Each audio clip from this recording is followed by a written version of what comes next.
আজ বানাবো egg pasta. এই কড়াইতে জল দিচ্ছি পাস্তাটা সেদ্ধ করার জন্য। নুন,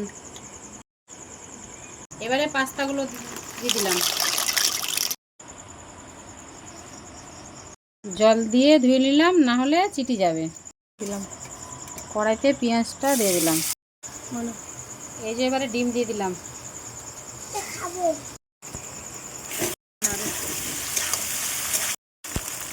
চাট মশলাটা দিয়ে ভালো করে নাড়াচাড়া করে চিলি সস একটু দিয়ে দিলাম, সয়া সস দিলাম।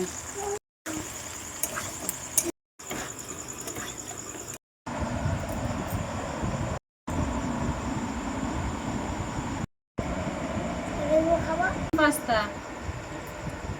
দেখুন